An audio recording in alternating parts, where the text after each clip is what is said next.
Praise the lord. యేసుక్రీస్తు వారి పరిశుద్ధమైన నామంలో మీ అందరికి వందనాలు శుభాలు తెలియపరుస్తూ ఉన్నానండి. సామెతలు 3వ అధ్యాయం 33వ వచనం. నీతిమంతుల నివాస స్థలమును ఆయన ఆశీర్వదించును అని దేవుని వాక్యం సెలవిస్తుందండి. మనం ఎప్పుడైతే నీతిమంతులుగా బ్రతుకుతూ ఉంటామో, మనం నీతిగా జీవిస్తుంటామో, మనల్ని దేవుడు ఆశీర్వదిస్తాను అని యేసుక్రీస్తు వారు సెలవిస్తున్నారండి. దేవుడు స్పష్టంగా చెప్తున్నారు. మనము నీతిగానే బ్రతకాలి. ఈ లోకంలో అవినీతి ఎక్కువ ఉందండి. అవినీతి అంటే మోసాలు ఎక్కువ ఉన్నాయి. ఒకరినొకరు మోసం చేసుకోవడం ఎక్కువైపోయింది. ఒకరినొకరు దోచుకోవడం ఎక్కువైపోయింది. ఒకరినొకరు తొక్కివేయడం ఎక్కువైపోయిందండి. ఒకరు మంచి స్థాయిలో ఉంటే కిందుండి అతన్ని చూడలేనటువంటి పరిస్థితి. నాకన్నా అతను బాగున్నాలే అని కిందుండి అతను అనుకోడు, కానీ అతనేంది అంత గొప్పగా పోతున్నాడు, అతన్ని ఎలాగో తొక్కివేయాలి, నా పాదాల కింద తొక్కివేయాలని మనుషుల్లో అవినీతి మోసమే ఉందండి. దేవుడు అలాంటి వాళ్ళని శపించేటువంటి దేవుడు. అంటే అలాంటి వాళ్ళని సాతానికి అప్పచెప్పేస్తారండి దేవుడు. మనం ఎప్పుడైతే నీతిమంతులుగా ఉంటామో దేవుడు మనల్ని ఆశీర్వదిస్తానని దేవుని వాక్యం సెలవిస్తుంది. బైబిల్లో అనేక మంది భక్తులు ఉన్నారు. వాళ్ళు నీతిగా ఉన్నప్పుడు, వాళ్ళు న్యాయంగా ఉన్నప్పుడు ఈ లోకంలో అనేక మంది మనుషులు వచ్చి వాళ్ళని ఇబ్బంది పెట్టారండి. అవినీతిగా ఉండేటువంటి వారు వచ్చి నీతిగా ఉండేటువంటి వారిని చంప చూశారు.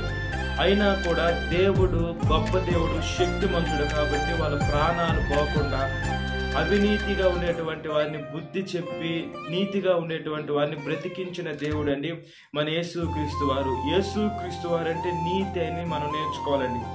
దేవుడు అబద్ధమాడజాలని దేవుడు అండి మనం సేవించేది. మనము దేవుని రూపంలో మనం ఉన్నాం. అయితే మనం ఏం చేస్తున్నామంటే అబద్ధాలు చెప్తున్నాం. మనము ఇక్కడ మాట అక్కడ మాట ఇక్కడ చెప్తున్నాం. ఇతర ఎవరైనా గొప్ప స్థానంలో ఉంటే మనకి కోపం వస్తుంది, ద్వేషం వస్తుంది. ఇవన్నీ మనము తీసివేసుకునేదానికి ప్రయత్నం చేయాలండి. మనల్ని మనం తగ్గించుకునే బిడలుగా ఉండాలి. మనము ఎలా ఉన్నామో మన పొరుగువాడు కూడా అలానే ఉండాలి అని మనం నేర్చుకోవాలి. గర్వం వస్తుందండి. ఎప్పుడు వస్తుందంటే నాశనానికి ముందు గర్వమే నడుచునని దేవుని వాక్యం సెలవిస్తుంది. అంటే మనకు గర్వం ఎప్పుడైతే వస్తుందంటే మనం కొద్ది రోజులు నాశనం అయిపోతాం. ఆ గర్వమే మనని నాశనంలోకి నడిపిస్తుందని దేవుడు స్పష్టంగా చెప్పేశారండి. దేవుడు అర్థమయ్యేటట్లు చెప్పాడు.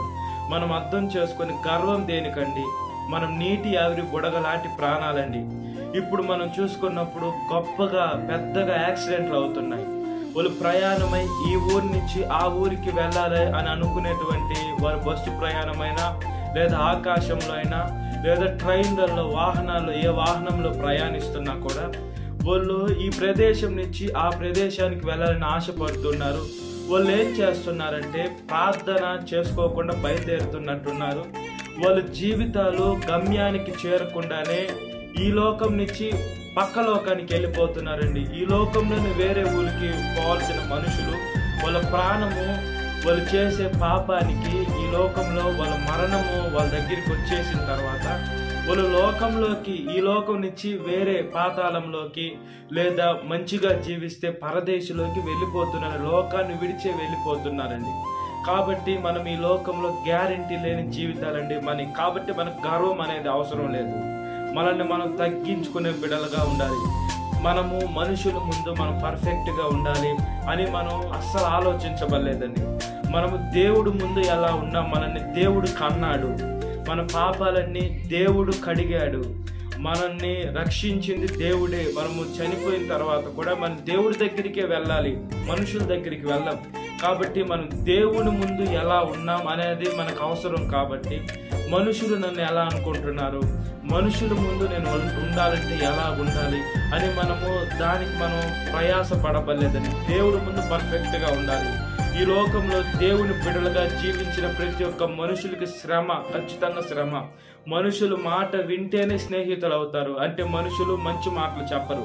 మనుషులు నేను తప్పు చేస్తాను, నువ్వు గమ్మును చూడకుండా వెళ్ళిపోవాలి, నేను పాపం చేస్తాను, నువ్వు గమ్మున అయిపోవాలి అంటే దేవుని సేవకులు కూడా అతను చేసే పాపాన్ని చెప్పకుండా మనం చూసి చూడనట్టు వెళ్ళిపోవాలని ఈ లోకంలో మనుషులు అంటారండి. మనం అలాగే వెళ్ళిపోతే మనుషులకి స్నేహం అవ్వచ్చేమో కానీ దేవునికి దూరం అయిపోతాం. కాబట్టి మనం మనుషుల్ని పట్టించుకోవాల్సిన అవసరం లేదు. ఈ లోకంలో మనం ఎన్ని రోజులు బ్రతుకుతామో తెలియదు, లేదా మనము దేవుడు రాకడ ఎప్పుడు వస్తుందో తెలియదు. కాబట్టి మనము ఉన్నట్లుగా వాక్యాన్ని బోధించే బిడ్డలుగా మనం నీతిమంతులైన దేవుని సేవిస్తున్నాం. మనము కూడా నీతిమంతులుగా పిలువబడుతున్నాం. యేసుక్రీస్తు వారి బిడ్డ అంటే ఏ పాపం చేయకూడదు, పరిశుద్ధంగా జీవించాలి. దేవుని సేవకుడిని ముద్రపడిన తర్వాత 1000 కళ్ళు ఆ దేవుని సేవకుడి పైనే ఫోకస్ అయి ఉంటాయండి. అతను ఏ పాపం చేస్తాడు, అతను ఎలా ఉన్నాడు, అతని మాట తీరేంటి, అతని చూపులు ఎలా ఉన్నాయి, అతని క్రియలు ఎలా ఉన్నాయి, అతన్ని ఎలా తప్పుగా ఈ లోకంలో చూపించాలని మనుషుల ఆలోచన అదే ఉంటుంది. అతన్ని తక్కువ చేయాలనే ఆలోచన మనుషులు ఉంటుంది. మనుషులున్న దురాత్మ ఆలోచన అది. కాబట్టి మనల్ని గర్వం లేకుండా మనం ఈ లోకంలో నీతిమంతులుగా జీవిస్తే దేవుడు మనల్ని ఆశీర్వదిస్తాడు. కాబట్టి మనము దేవుని ఆత్మని పొందుకొని ఆయన సేవలో ముందుకు కొనసాగునట్లుగా ప్రార్థన. మహాపరిశుద్ధ ఆత్మదేవ, మా ప్రియ పరలోకమందున్న తండ్రి, మీకు స్తోత్రము చెల్లిస్తున్నామయ్యా. యేసయ్య, మమ్మల్ని నీతిమంతులుగా తీర్చేటువంటి దేవా, స్తోత్రము చెల్లిస్తున్నానయ్యా. నీ ఆత్మని మాకిస్తున్న దేవా, మీకు స్తోత్రము చెల్లిస్తున్నానయ్యా. నీ ఆలోచనని నాకు ఇస్తున్న దేవా, మీకు స్తోత్రము చెల్లిస్తున్నానయ్యా. నీ పరిశుద్ధమైన శక్తిని నాకు వరంగా ప్రసాదిస్తున్న దేవా, మీకు స్తోత్రము చెల్లిస్తున్నానయ్యా. ఒకసారి జ్ఞాపకం చేసుకోమని అడుగుచున్నానయ్యా. యేసయ్య, మేము ఈ లోకంలో నీతిగా న్యాయంగా జీవించే మంచి మనసును దయచేయండి అయ్యా. యేసయ్య, అలాగ జీవిస్తేనే శత్రువులు ఎక్కువ అవుతారయ్యా. ఈ లోకంలో లోకమంతా ఒకటైనా మా మీదకి వచ్చినా పర్వాలేదు, కానీ మా పక్షాన కానీ మీరుంటే ఏ భయము, ఏ దిగులు, ఏ చింత లేదయ్యా. ఒకసారి జ్ఞాపకం చేసుకోమని అడుగుచున్నానయ్యా. మా ఆలోచన విధానాన్ని పెంచుకునే మంచి మనసును దయచేయండి అయ్యా. మా జీవితాన్ని మీ పాదాల ముందు పెట్టేదానికి సహాయం చేయమని మీ పాదాల దగ్గరికి వస్తున్నానయ్యా. గ్యారంటీ లేని జీవితాలయ్యా మాయి. ఇంతలో కనబడి అంతలో మాయమైపోయి ఆవిరి లాంటి స్వభావం లాంటి ప్రాణాలయ్యా మాయి. వేసి ఇప్పుడు బాగున్నట్టే ఉంటారు. వేసి కొద్దిసేపటికి గుండెల్లో నొప్పి వచ్చి చనిపోయేటువంటి మనుషులు లేకపోవడం, యాక్సిడెంట్ ద్వారా చనిపోతున్నారు, బ్రెయిన్ స్ట్రోకుల ద్వారా చనిపోతున్నారు. ఈ లోకంలో అనేక రీతులుగా మరణాలు వస్తున్నాయి. యేసు, ఆ మరణాలు తప్పించబడాలంటే మీ కృప ఉండాలి. గర్వం అనేది తీసివేసుకోవాలి. అప్పుడు మా జీవితము నాశనం అయిపోతుంది. కాబట్టి మా శరీరంలో ప్రాణం ఉన్నప్పుడే యేసు మా శరీరాన్ని పాపంలో నుంచి బయటికి తీసుకొని వచ్చి చక్కబెట్టుకునేదానికి సహాయము చేయమని మీ పాదాల దగ్గరికి వస్తున్నానయ్యా. దయతో ప్రార్థనను ఆలకించమని మీ పాదాల దగ్గరికి వస్తున్నానయ్యా. యేసు, ప్రతి ఒక్క యవనస్తుని నీ ఆత్మతో నింపండి. ప్రతి ఒక్క యవనస్తురాల్ని యేసు, వీళ్ళిద్దరిని కూడా నీ ఆత్మతో నింపి నడిపించమని మీ పాదాల దగ్గరికి వస్తున్నానయ్యా.